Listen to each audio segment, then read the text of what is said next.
Diwata Paris Overload, laos na nga ba? Ayan, maraming nagtatanong. Maraming nagtatanong kung nakikita nyo sa mga video na napapanood nyo guys. Ayan guys, maraming umuugong na balita na sa parisan daw ni Diwata is wala na masyadong kumakain sa kanyang paris. So ano nga bang totoo? So ako hindi ko rin alam. Ayan guys, maraming content creator ang nagpapalabas ng mga video na makita na wala nang kumakain sa parisan ni Diwata. So ano nga bang nangyari talaga? Maraming nagsasabi na marami daw na bumibisita sa parisan ni Diwata.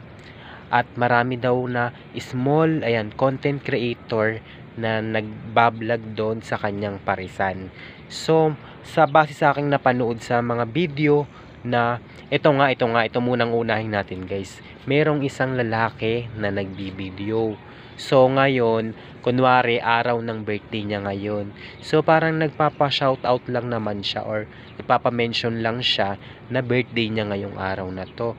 Pero ang sabi ni Diwata is lilipas din naman yan. So marami tayong mga kababayan dito sa ating Pilipinas, dito sa buong Pilipinas na nag-comment dahil nabasusan daw sila sa sinabi ni Diwata. Ayan, si Diwata is siya yung sumikat dahil sa kanyang paris. Masarap daw ang pagkain dito. So ngayon naging sikat at pumatok sa lahat ng social media si Diwata, nakilala siya. Ayan, at ngayon naging artista na siya dahil umextra siya sa Batang Quiapo. So ngayon guys, maraming malalaking content creator, ayan, mga YouTuber yan na pumupunta sa parisan ni Diwata kasi nga patok na patok si Diwata. Maraming nag-i-sponsor or maraming nagbibigay sa kanya ng pera, ng tulong. Ayan guys, hindi naman masama tumulong, ayan. Pero base sa mga nababasa natin or napapanood natin na eto lang hindi naman sariling opinion to guys. Ang sabi nila guys, katulad ni Rosmar na lang yan, ni Rosmar yan, Rosmar Tan, sabi na nagbigay daw si Rosmar ng 1,000,000 tsaka ng house and lot, basta daw nagkakahalaga daw ito ng 5 million. So hindi lang si Rosmar Tan ang nagbigay ng pera, nag-abot din si Awit, yung kapatid ni Wamos, tsaka si Wamos, tsaka yung mga ibang mga content creator.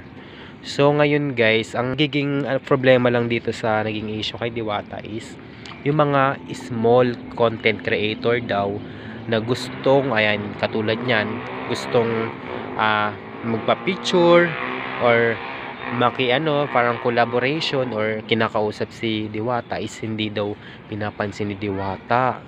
Ayan guys, di ba makita nyo naman yung mga umuugong na issue tungkol kay Diwata na mismong si Mystica is tinitira si Diwata sa social media. Tsaka yung mga nauna pa na isang babae na nakasakay sa kotse, yan. Gumawa rin siya ng video about kay Diwata. So, ako naman, para sa sarili ko, naniniwala naman ako kay Diwata na mabait siyang, mabait at maganda ang kanyang puso.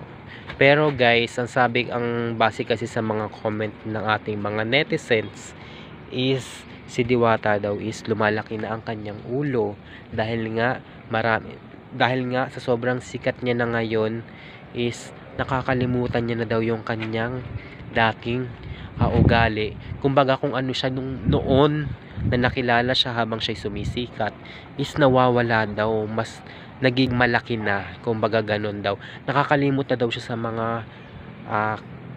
kapwa niya na nanggaling sa maliit, yung mga tao na nanggaling sa kahirapan, tapos biglang sumikat siya tapos yun, biglang nakalimot daw si Diwata, parang lumalaki na daw yung ulo ni Diwata. So ngayon guys, hindi pa na natin talaga makukonfirm dahil hindi pa naman mismo si Diwata ang ating nakakausap. Ayan nga guys, kaya nga sana kung meron mang content creator na mai-interview siya at gagawin talaga at malalaman natin kung ano nga ba talaga ang nangyari kay Diwata. Yun usap sila ng maayos at may papaliwanag ni Diwata kung bakit. Kasi sabi naman sa ibang video is talagang bilang isang negosyante, nagiging busy lang din naman daw si Diwata. Kaya minsan kahit may mga nagpapapicture or kaya may mga small content creator, hindi daw nalabas si Diwata or hindi daw muna nakikipag-communicate. Kasi daw, sobrang busy nga daw ni Diwata kasi maraming nakain. Ayun. Kaya nga nung mga nakailang araw lang na may mga taong nag-post sa parisan ni Diwata, sa Paris ni Diwata Overload, ayan na wala na daw gaanong taong kumakain. Ayan guys, so ngayon guys, hindi natin malalaman kung yun nga ba ay maling balita or tama, kasi maugo nga si Diwata ngayon sa social media. Kaya hindi natin malalaman ang totoo kung ano nga ba talaga ang nangyayari kay Diwata. So sana para sa akin, sana si Diwata is mabigyan niya ng pagkakataon na yung mga tagahanga niya, yung umiidolo sa kanya, na bigyan niya ng oras para walang masabi yung mga kanyang tagahanga. Tulad na lang niya ng pagpipicture, na simpleng picture. Ayan, masaya na yung mga umiidolo sa kanya. Katulad ko guys, kung halimbawa ako, idol kita Diwata, ayan, idol kita, gusto kong magpa-picture sa'yo pero pinayagan mo ako, syempre uuwi ako na masaya. Ayan guys, yun na nga yung pinupoint natin. Kaya sana Diwata, ayan, sana pagbigyan mo naman yung mga para hindi sila sumama yung loob nila at hindi sila aalis sa'yo. Hindi ko naman sinasabing dahil to sa naging naging busy ka, pero sana bigyan mo rin ng time yung umiidolo sa'yo para hindi ka nila iiwan sa bandang huli. Ayun lang guys, sana Diwata mapanood mo yung video ko. Yun lang, sana God bless sa yung God bless sa yung Parisan Overload. Masaya ako na umaangat ka, pero sana wag lumaki yung ulo mo at wag mong kalimutan yung mga taong nagpaangat sa'yo. Yun lang, maraming salamat.